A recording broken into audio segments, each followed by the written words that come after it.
अब आपके शहर धनबाद में खुल चुका है बिहारी फर्नीचर, जहां एक ही छत के नीचे आपको मिलेगा हर प्रकार के फर्नीचर जैसे बेड, मैट्रेस, डाइनिंग टेबल, कुर्सियां, सोफा, अलमीरा इत्यादि, वो भी बेहद किफायती दरों में और हर खरीदारी पर एक आकर्षक उपहार भी। यही नहीं, बिहारी फर्नीचर आपके लिए आकर्षक ऑफर भी लेकर आया है, जिसके तहत आपको मिलेगा शादी विवाह का पूरा सेट, वो भी मात्र 51,000 में, जिसमें आपको मिलेगा बेहतर क्वालिटी का bed, mattress, sofa, dining table, dressing table.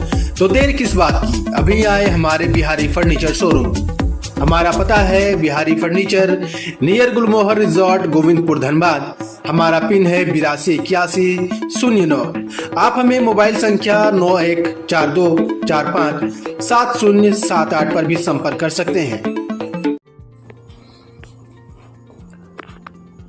जनता मजदूर संघ के नेता मनीष सिंह उर्फ गौतम सिद्धार्थ ने झरिया भाजपा प्रत्याशी रागिनी सिंह के लिए सुदामडी रिवर साइड लाल मैदान में चुनावी सभा को संबोधित करते हुए भाजपा प्रत्याशी रागिनी सिंह के लिए वोट मांगे और जीतने की अपील की और कहा कि वर्तमान विधायक झरिया ने जनता को छलने का काम किया है। उनके शासनकाल में रंगदारी और विकास की गति रुक गई है, इसलिए ऐसे लोगों को हराने का काम झरिया की जनता करेगी और भाजपा प्रत्याशी रागिनी सिंह भारी मतों से विजय बनाने का संकल्प यहाँ के लोगों ने लिया है।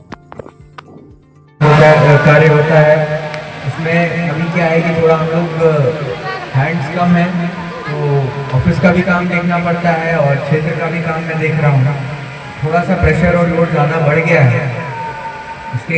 मैं इसके लिए औरंगजेब भाई आपसे क्षमा प्रार्थी हूँ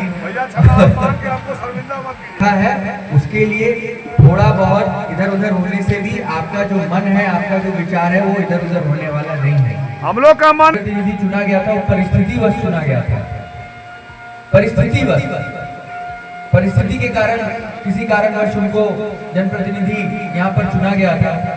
क्योंकि पिछली बार मुझे कहते हुए कोई गुरेज नहीं है, इस जनप्रतिनिधि ने पिछली बार झरिया की जनता की भावना के साथ खेला और खेल करके वे विधायक बनी और विधायक बनने के बाद झरिया की जनता को भूल गई।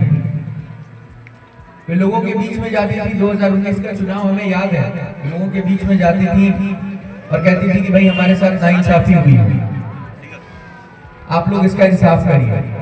तो अब आपके साथ नाइंसाफी हुई है, इंसाफ या जो भी कुछ हुआ,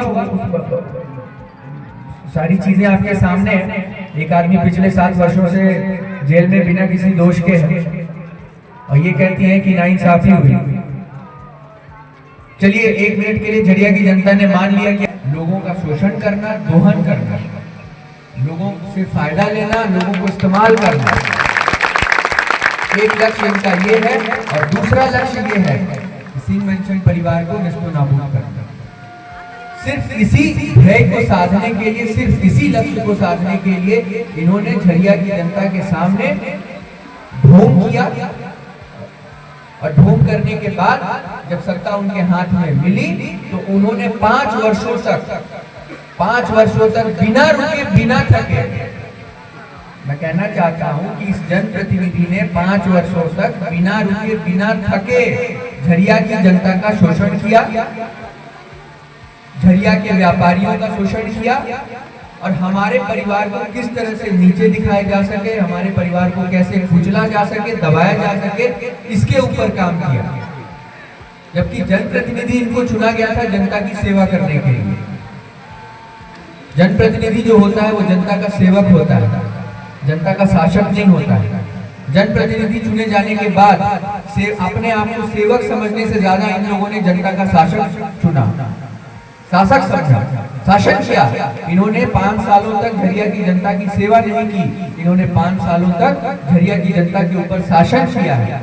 और इसका उदाहरण ये है कि कोई भी छोटा मोटा व्यापारी, कोई चाहे वो कोयले का व्यापार हो, लोहे का व्यापार हो, इन्होंने उसको व्यापार करने नहीं दिया। व्यापार करने का प्रयास उन्होंने किया तो या तो उनसे रंगदारी ली या काम नहीं करने दिया, या अगर उसने रंगदारी देने से मना किया तो झूठे मुकदमे में फंसा करके भोले भाले बच्चों को इन्होंने जेल में डलवाया।